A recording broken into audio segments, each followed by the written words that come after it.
welcome to another Melta podcast. With us today is Jan McMaster.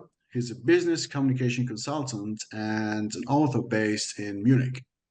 Usually during our podcast, we always try to introduce the guest.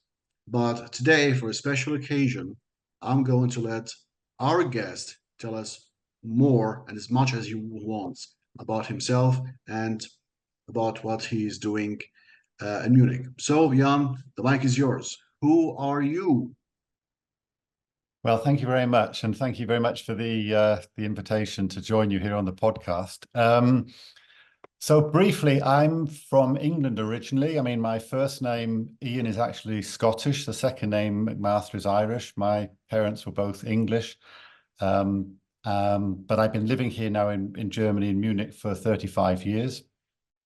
So my background is that in England, I studied economics before working as a press officer for a charity. That led me also into the world of journalism. And then since I've been here in Munich, I started off as a teacher. I was doing a lot of business English teaching in Munich and the surrounding area. Also some translation work, but increasingly writing as a freelance journalist. And then in 1992, I joined Spotlight Verlag, so Spotlight Publishing House, as an editor on their general English magazine, Spotlight. And I went on to work at the company there for nearly 30 years. The company is now called Zeitsprachen because it's a subsidiary of Die Zeit in Hamburg. And I spent my last 20 years there as editor-in-chief of the Business English or Business Communication magazine, Business Spotlight, from where I retired nearly 3 years ago. And since then, I've been working, doing bits and pieces of freelance editing, writing, consulting, also keeping in touch with the business English community via attending conferences in various countries in Europe. That's nice. Now, if I would like to start with one question, which is taken from the biography at the end of the book. For some people who don't know, for some people who are new to business teaching, what is actually the difference between business communication consultant and business communication teacher? I always see that there's the teacher and there's the consultant. What are the main differences between the two terms?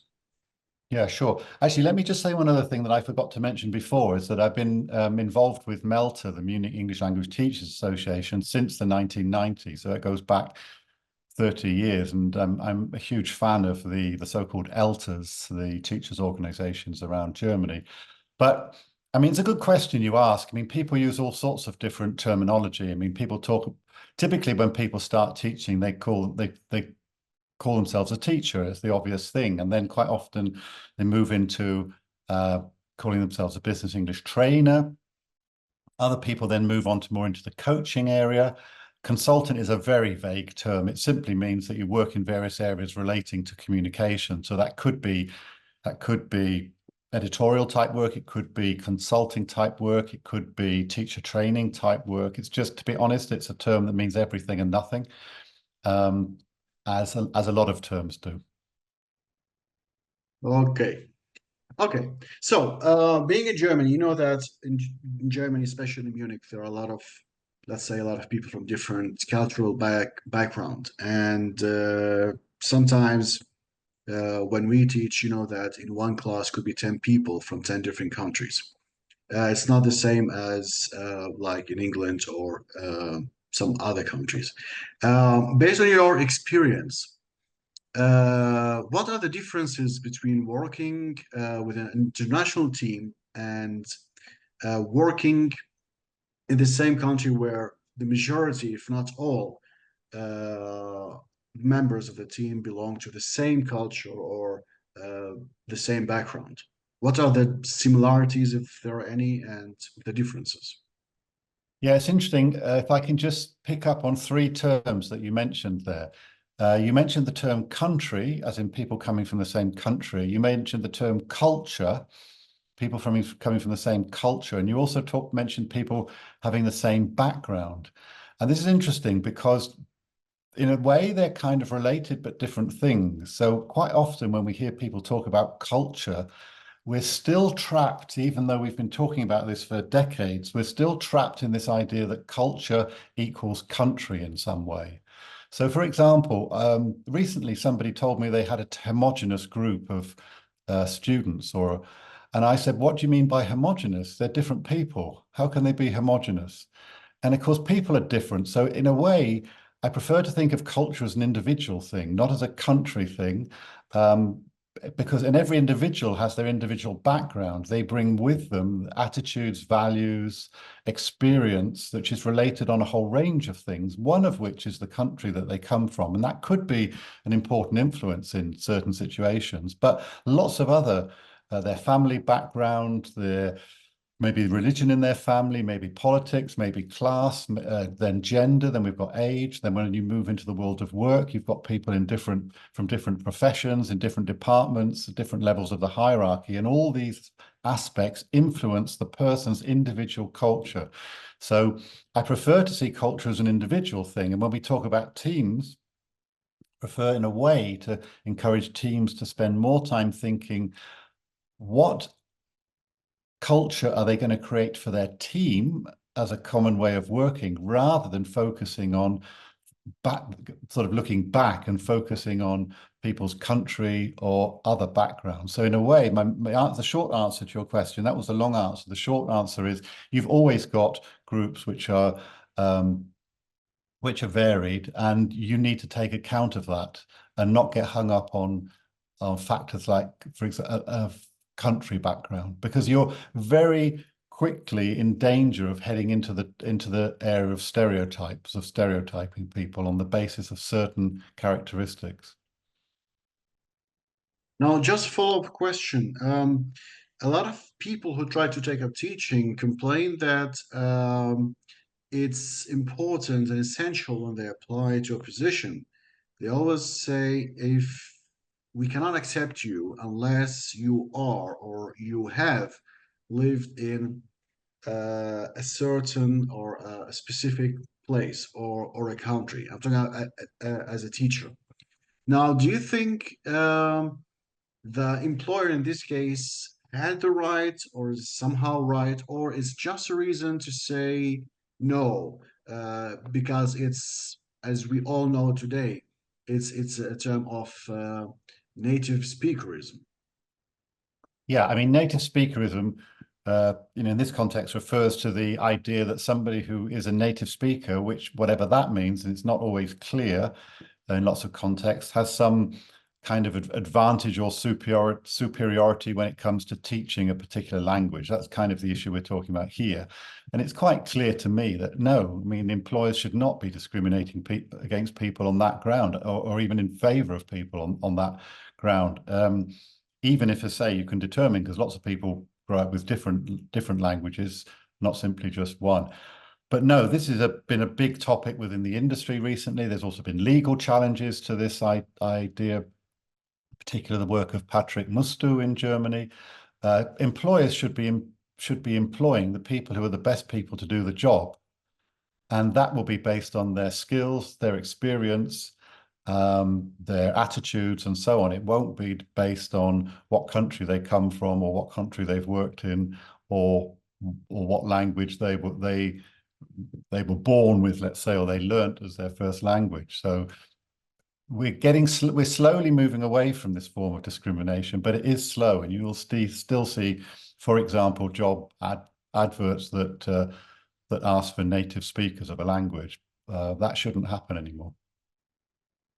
So you think it's good for teaching when you have different people from different backgrounds? Do you think they add good value to the teaching by using different working styles if they You come mean from different backgrounds? you mean a range of different teachers? Yeah. Yeah, I mean, in principle, diversity should be a good thing in most cases. But what you're looking for is the best teachers. If I was setting up a training organization as language school, I would want the best teachers, the best trainers. I wouldn't be judging on irrelevant criteria. I'd be looking at what have they done, what skills do they have, What do people say about them in the past? Are they team members? And if you've got people with a variety of different approaches, yeah, then I'm sure that adds something to it, definitely. Okay, and that takes us to another question. Do you think there are important different working styles in teaching? Yeah, and again, I'd like to bring it back to the individual level. So, for example, you could have a team where, let's say you've got a team of 6 people, just as an example. They could all come from the same country, or at least they could have all been born in the same country. But they're going to have different individual attitudes. They're going to have different working styles. I mean, I know this from working with people. They will have different, for example, attitudes to things like how much information do they want to receive about particular topics? How do they go about making decisions? And I'll give you an example. When I was working at the publisher, and we had a staff meeting, and I said to the team, we talked about a topic, and then I just said to them, what are your instant reactions? And some people instantly started talking, and one person said, I don't have instant reactions. I'll tell you tomorrow. You see, so what we're looking at is individual people, and people have individual preferences. Some like to do everything at the last minute. Some are very organized and want to get everything done in advance because they don't want that pressure. Some want to take quick decisions. Some wants to study all the information. Some want to re-look at a decision again once it's been made. For other people, that's annoying. They think a decision's been taken. Why are we talking about it again? We decided this yesterday. So all these factors, and also how people like to communicate. I mean, some people, like to communicate more face to face. Others prefer remote communication, whether it's written through email or messages. Other people prefer to talk on the phone. So you've inevitably got a range of working styles in whatever team you've got and whatever the background of those people. And the question is, how, as a team, are you going to somehow mold those different working styles, ideally to get benefit out of them, but at least at the minimum to avoid conflict and confusion by the fact that people prefer doing things in different ways. So that's what I meant earlier when I said that teams need to spend more time thinking, how are we going to work together? What is our team culture? How are we going to take decisions? How much information are we going to require before we have a decision? Is a decision final? What's our attitude to deadlines? Are they fixed or is there flexibility? And all these things create things that teams ideally should discuss before there's a breakdown in communication. Typically, these things are looked at after there's a crisis situation when something has gone wrong. Then teams have a kind of panic meeting. Maybe they bring in an outsider to help them because they haven't thought about these things enough in advance. Even within teams that are allegedly homogenous. But I say I don't believe there are homogenous teams, and I don't really believe there are national teams anymore. Most people, there's some international element, which just doesn't mean there's a difference in kind. It just means a difference maybe in degree of the amount of variety. So yeah, working with and molding and combining different working styles or preferences is very important for good teamwork. Okay, thank you. Next question is, today the world is becoming, a bit crazier than it used to be, and people are somehow more sensitive. They're becoming more sensitive, discussing some certain topics. Now, do you think that poor language skills often lead or are the cause of misunderstandings and conflicts?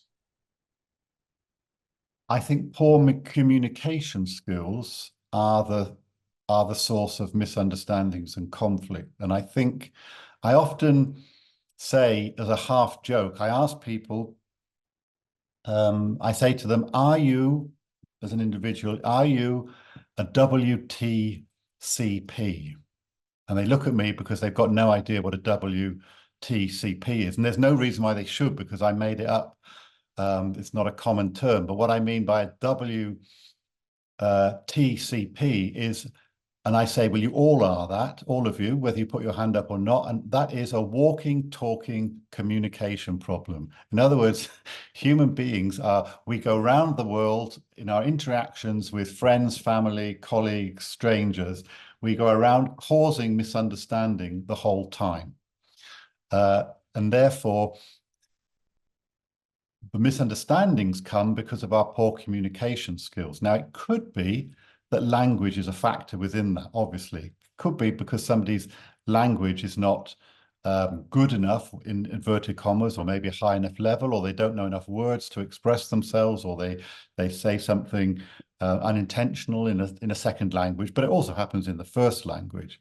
So, but a lot of the times it's not that people don't have sufficient language skills, it's that they don't have sufficient communication skills. So they're not using the language that they have clearly enough. What do I mean by that? I mean that when they speak themselves, they're not thinking consciously whether they are expressing themselves clearly. They're not checking whether other people have understood what they've said. And when they're listening, hopefully they are listening to other people, that again, they're not clarifying what the other person has said. They're not asking questions. Often what we have is sort of parallel monologues where one person talks and the other person talks, and maybe not even parallel, maybe they're overlapping or at the same time. And that the people are not actually taking enough time to try to understand what is it the other person's really saying. If there is a misunderstanding, to try to clear it up, or if somebody had said something that maybe you take offense at what somebody said, well, maybe they didn't say that at all, or maybe they didn't mean what you think they mean. So it's a lot of work has to go into clarification and communication. Of course, we don't do this most of the time because we don't take the time, and because if we did take the time, life would become almost impossible. For example, if a colleague says to you, would you like a cup of tea? And you say to your colleague, what do you mean by cup? Yeah, because you've decided to clarify everything that you hear, then obviously life's going to get pretty tedious. But in more important examples, it really is essential to try to understand, have I understood what the other person has said and why they're saying it? And when you're speaking, have they understood what you're saying and why you're saying it? And rather than looking or being very open to being offended or upset by what somebody said, another important point is to look for the positive intention in other people's messages, because the intention is more positive than we interpret. So to bring that back to your question, yes, of course, language can play a role in misunderstandings, but it's actually even between, or particularly between people who share a language, the misunderstandings are there without the language problem. So it's not the language per se, which is often the cause of the problem. Coming to your book, you sent it to me, and before I ask you about your book, it just felt interesting, and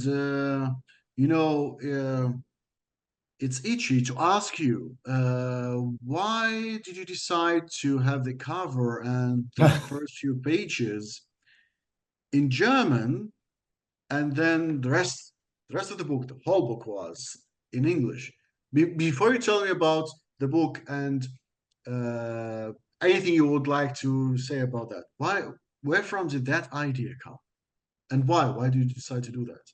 Yeah, no, it's a very good question. I'm glad you asked it, because I would have had to explain it anyway.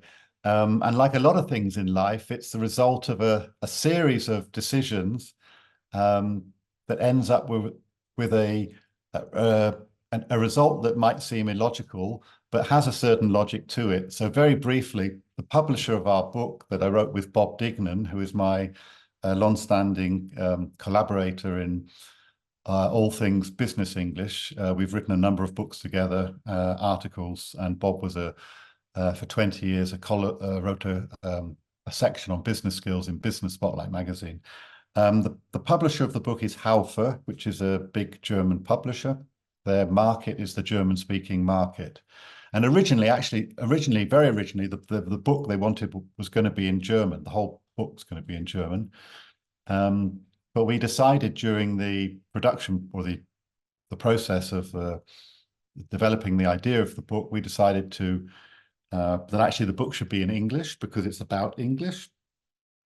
But because Halfa target market is the German-speaking market, and their books typically then have a German cover title and cover, that was left as it was because it was regarded as good for the German market. Now, obviously, I understand at the same time that for some people that's caused confusion because if you look at the book and you see the title, which is Trainingsbuch Business English, Kommunikation und Zusammenarbeit in internationalen Teams, that's clearly in German, but the whole of the book is, as you said, in English. I mean, ironically, most of those words in the title of the book are actually identical in English. So you could actually argue whether the title of the book is in English or German. It's because apart from the word Zusammenarbeit, which, you know, working together or collaboration, every other word on the title is identical in English. So that is the answer to your question. But I should say that we are in discussions with also having the possibility of having a second version where the cover is also in English, because for the international market, with people who have no contact to Germany or the German language, that would make more sense. Yeah. Does that help? Yeah, it does. It does. Well, except for the preposition and the ending in internationalen, something we Yeah, learned in exactly. German. Yeah. In Yeah. German, yeah, yeah. Okay. So thank you for explaining the title, the German title of the Hmm. English book. Yeah. If I ask you, I can simply ask you the normal question, can you please tell us about your book? Or I can ask you, why did you decide to write that that book? And who is your audience? I know there is a section to whom Mm. that book is, but Mm. let's say for the people who are listening to us or who are watching us, why did you decide to write that book? And just give us some general ideas about its content and who is the audience? Yeah. Who's supposed to read that book? Yeah, good question. I mean, your first question, why did I, or together with Bob Dignan, decide to write this book? I mean, the simple answer to that is that we didn't. We didn't decide to write it. We were approached by the publisher, Halfa, who wanted to have a new business English title in their portfolio and came to us. And we thought, okay, what can we do that reflects our view of business English or business communication, maybe more generally, compared to, say, a book that would have been written 20 years ago. And Halfa had one that was written 20 or nearly 30 years ago. It was very good. But what can we do that's different from that? Apart from the fact it has a red cover and the other one has a blue cover.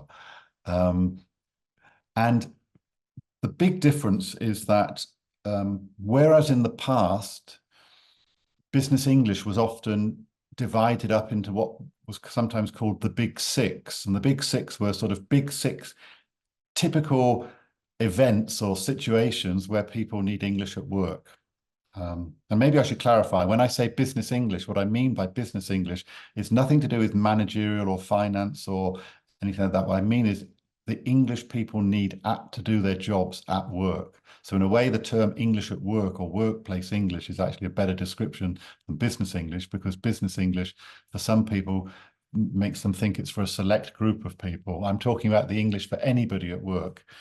Now, traditionally, as I said, the business English was divided into the Big Six. And what were the Big Six? The Big Six were, you need English at work for the following: telephoning. I mean, we laugh a little bit now, but that was seen as a very big thing. Telephoning, writing, giving presentations, taking part in meetings, negotiating, and the other one was socializing and small talk.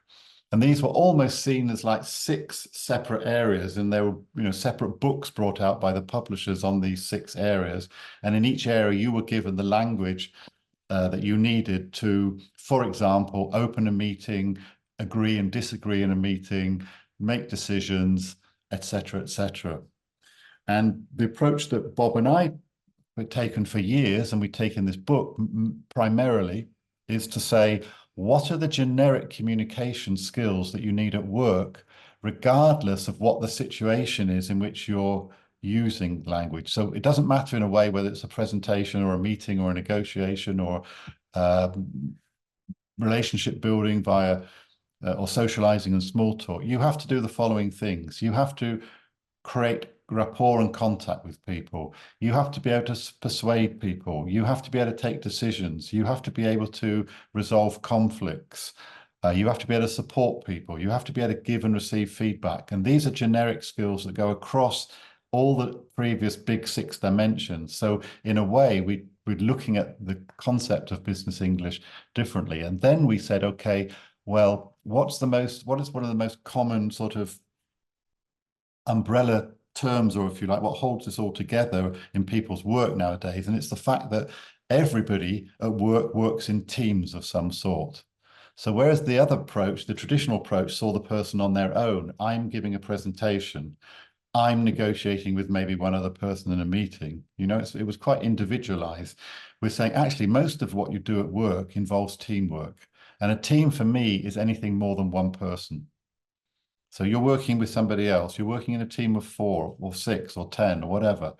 And therefore, that's why we called it teamwork. International, because to be honest, the world of work is international almost wherever you'll go. Everybody is working either almost everybody is working in contact with somebody from a different place, they may be in a different country, they may be from a different country, they may just have a different background. So that's why we base these generic communication skills around teamwork, because that's in a sense what holds working life together, is teamwork. And from there, it was quite a small step to say, okay, what are 20 key areas, things that people need to do in teamwork, from the first stage of forming a team through developing a team culture, through working together, dealing with problems that come up, leading teams, and making your team work more effective. And that's how the book is broken down into these areas. Okay, thank you. What if someone is interested in reading that book? How can they reach you? Is it only PDF, or you also have a printed version? How can we get that book? No, the book, it is a book, so it exists as a physical book. In fact, maybe just quickly I can just show you. I'll show people. If I take that background off, you can see here, this is the book. It's a physical book.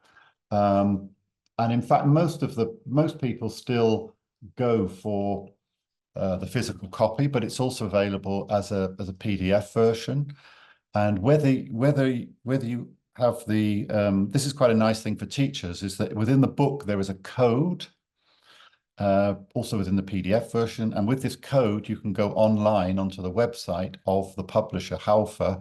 And when you go online, you'll come into a little area about the book, and various elements in the book you will then find in separate little Word files. I'll tell you what I mean by this. Each chapter in the book has certain key elements. It has a little case study for people to think about, what we call a critical incident.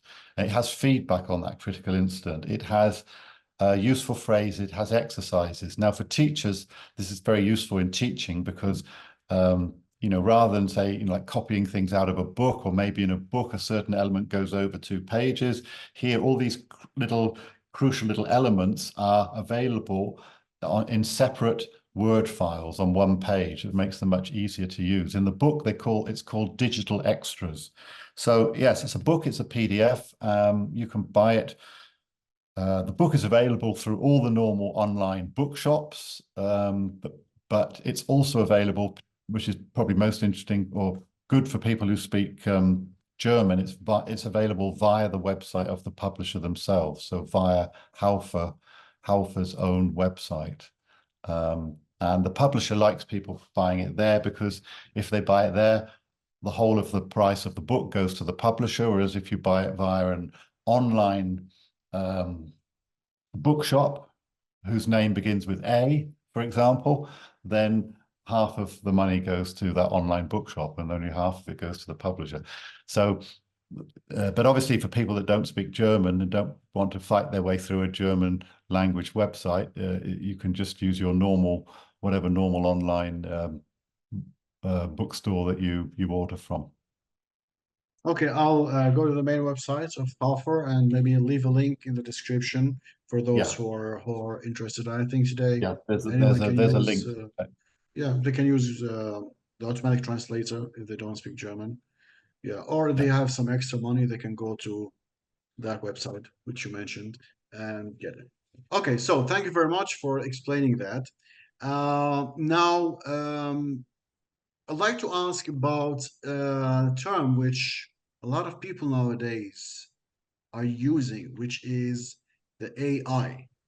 Now, before I ask you how we can use it to help us as teachers or to help the students, um, do you think the artificial intelligence is a handy way in our job as teacher? Do you think it really helps, or as some people say, it makes us lazy teachers because it does the whole job for us?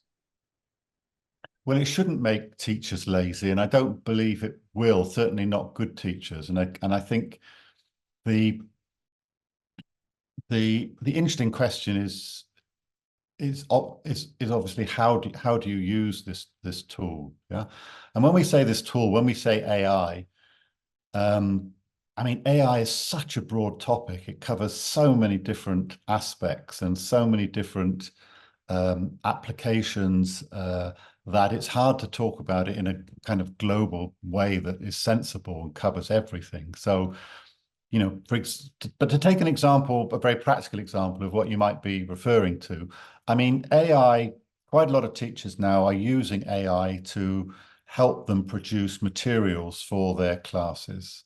So we bring it down from a kind of a a sort of a meta level where we're talking about, what's the impact on AI on the human race and, and ethical issues and all these kind of things. Bring it down to a very practical level. With certain AI tools, you can create language exercises, for example. Now, I was talking to a very experienced business English teacher about this a week ago, and he said, look, the tool is there, but the difference between how an inexperienced first teacher or trainer is going to use that tool and how an experienced trainer is going to use it is what's going to make all the difference. So, he works in a very particular area, the paper industry, and he's got decades of experience working in that industry. And therefore, if he wants to create exercises for his students at a particular level, then he knows, because he knows those students and he knows the terminology they're going to need and the types of phrases. He knows what types of exercises they need. Whereas somebody who's inexperienced might just say to, ChatGPT or whatever tool it is, produce me some exercises for beginners in the paper industry. And the technology will do that. The technology, is not going to ask you an awful lot of questions about exactly who your students are, what stage they're at. You're going to have to feed that information in your questions and your prompts.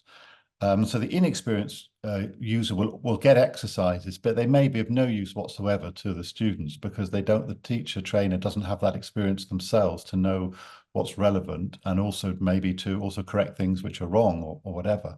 So, the point is not the tool itself, it's how we use it and how teachers use it. And I've been to a lot of talks at conferences and webinars recently about this, and at the one level it's mind-blowing, just all the things that the technology can do, and particularly how quickly it can do it. But we're still in a phase where it's happening very quickly. Technological developments are very fast. Teachers and trainers are learning about it. Maybe what we learn is out of date a month later, but we're all, trying to grapple with this. Most of us are not AI experts. We just want to see, is there some way this could help me in my teaching? So again, to come back to your question, it shouldn't make people lazy. If it does, they're using the tool in the wrong way.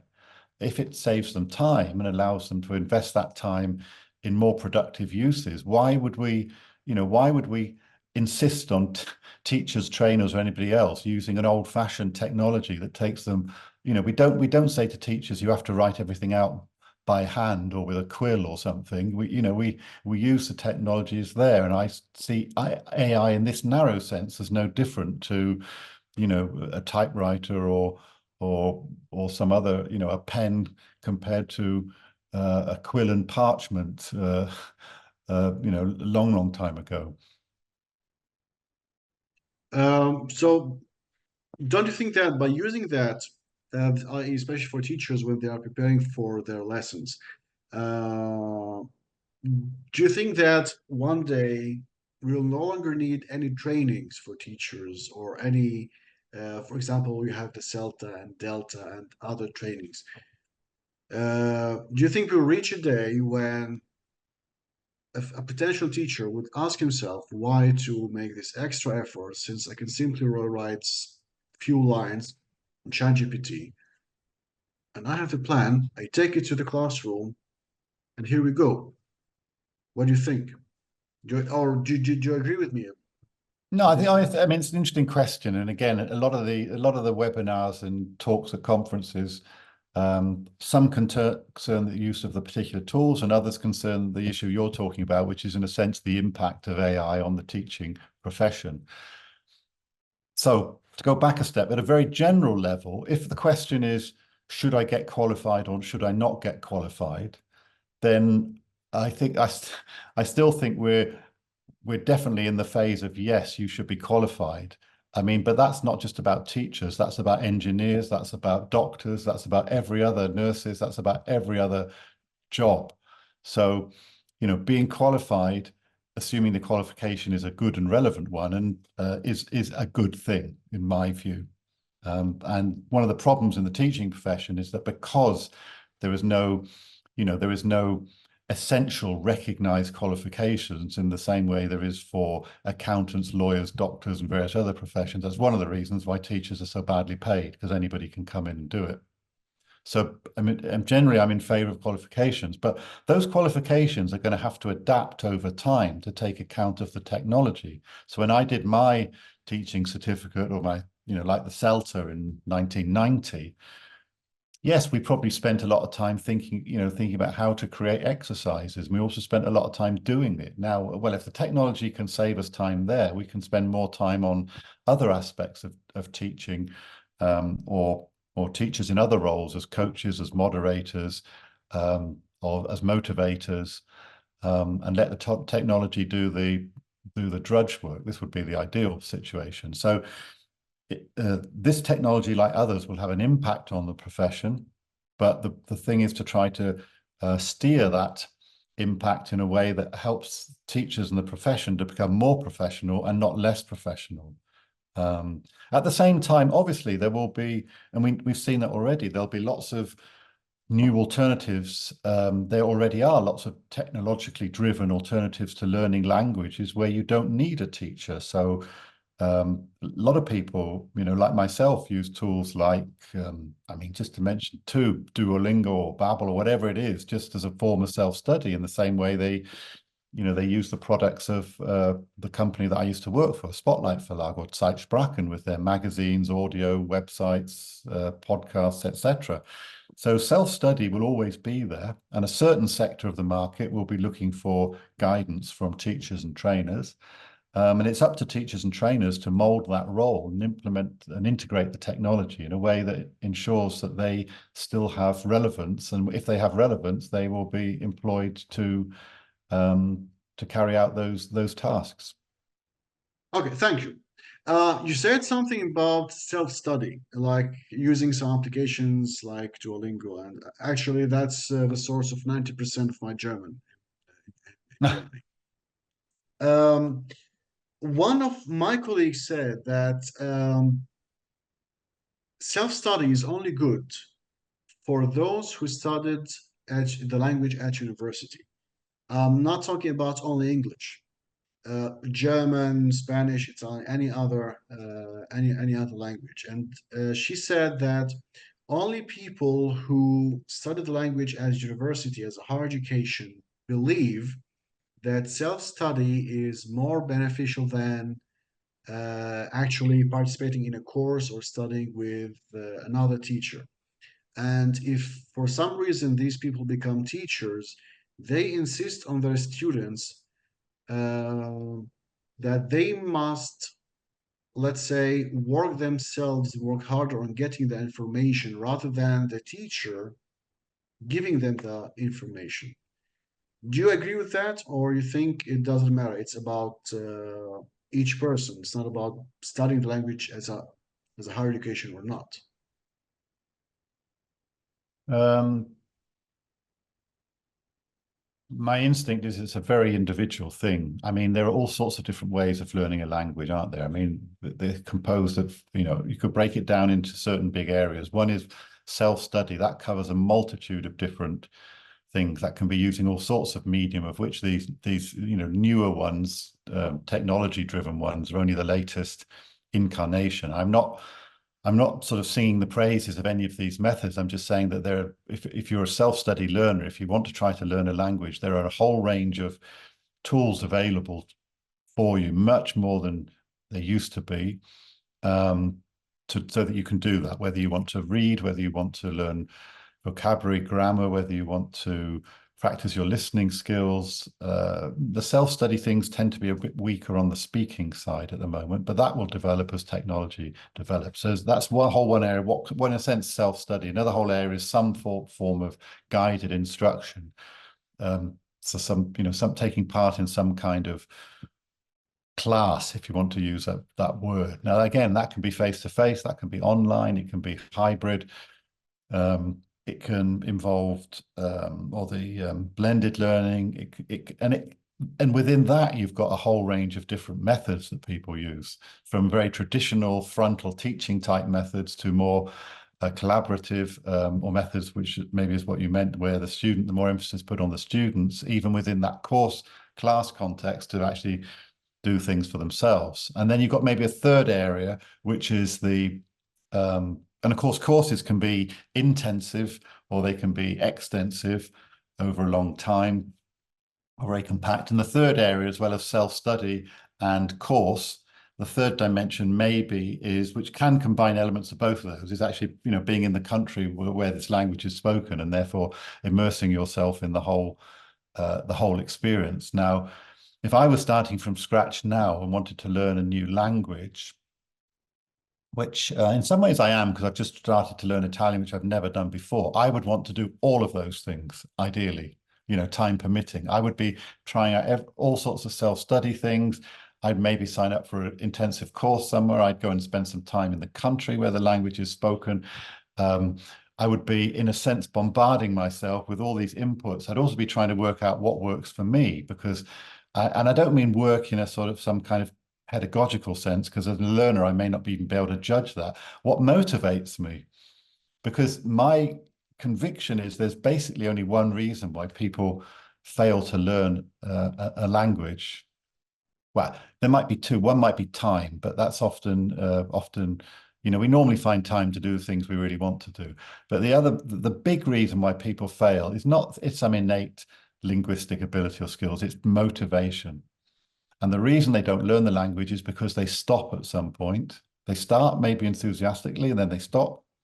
And the reason they stop is mainly to do with motivation. They're not enjoying it. They don't feel they're making progress. So whether it's a class situation or whether it's a self-study tool, whether it's a technology-driven tool, if you don't feel motivated and feel you're making progress, then you're probably going to stop at some point. So I don't see it in these kind of, this sort of categorical terms that maybe was presented in your question. I think it's an individual thing. I think it's a complicated thing, but I think at the heart of it is motivation. Why do I want to learn this? Do I really want to learn it? And are the tools and the methods that I'm using, are they motivating for me or not?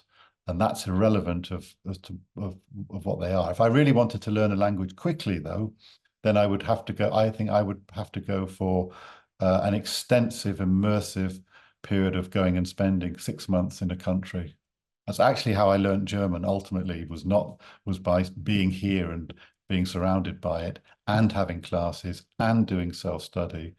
But I mean, I don't want to generalize from my experience to everybody else, but I think I disagree with the premise of your question, if we can both remember what it was, about the higher education.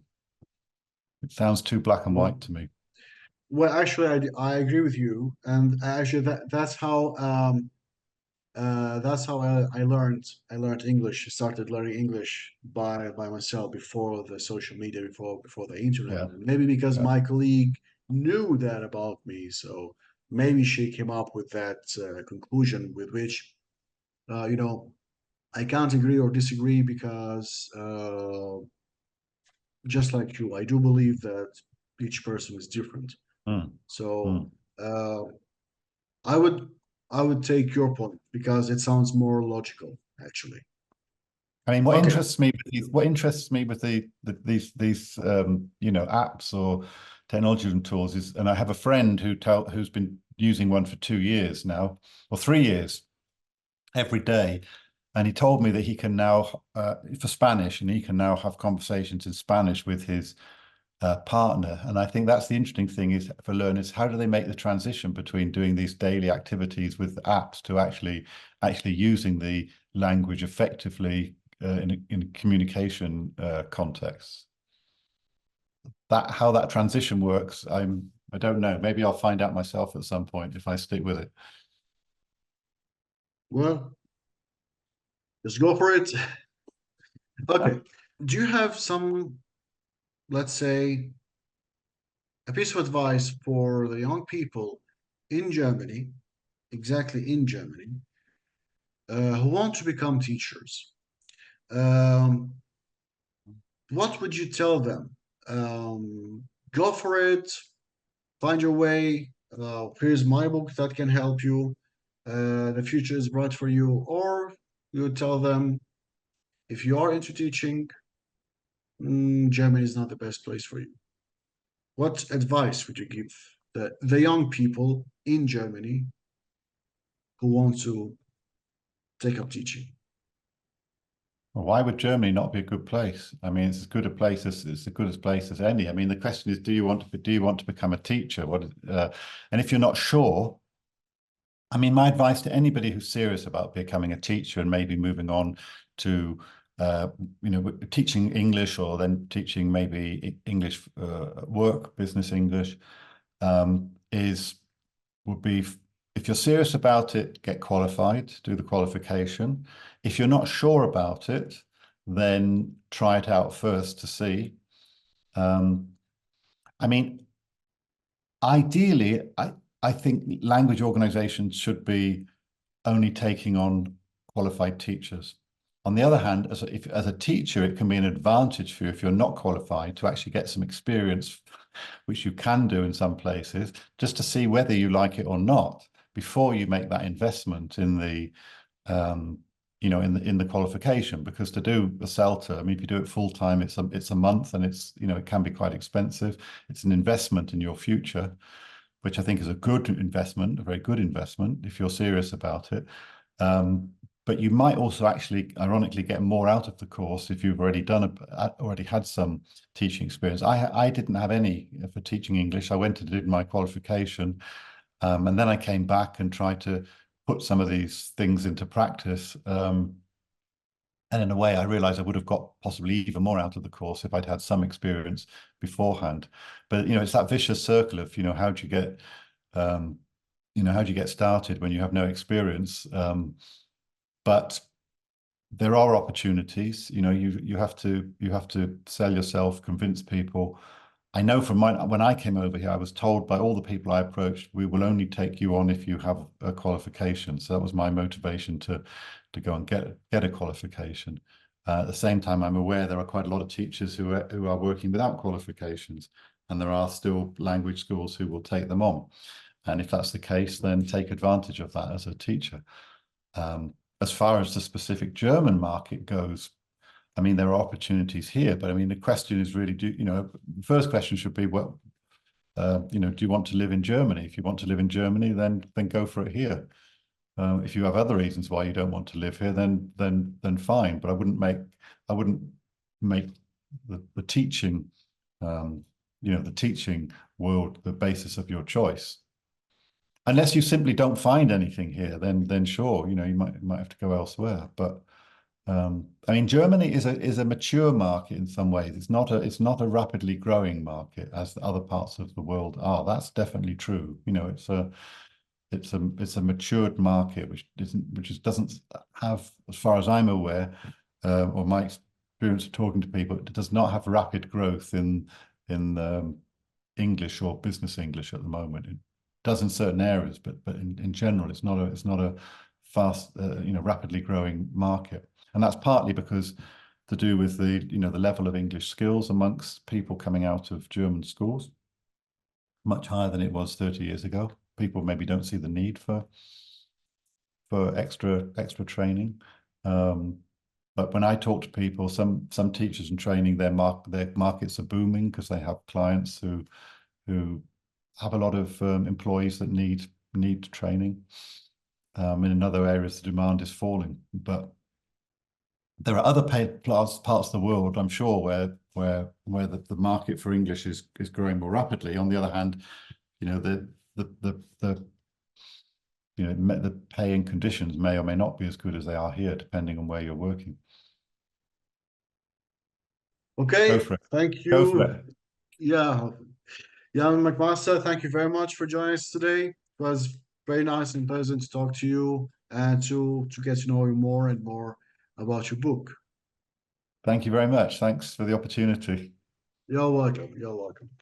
Okay, so dear listeners and viewers of the Meta podcast, I'm going to leave a link for Jan's book in the description. If you're interested, you can follow the link. You can also buy it directly from the publisher.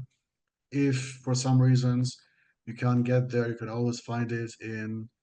We are not advertising here, but I'm sure, as Jan said, the first letter is A, which is the name of a famous river in South America. We are not advertising. Okay. So thank you very much for joining us today. Thank you very much for watching, for liking, for commenting. We're going to find this podcast in two versions, the video version and the audio version. So thank you very much and see you later in another Melta podcast.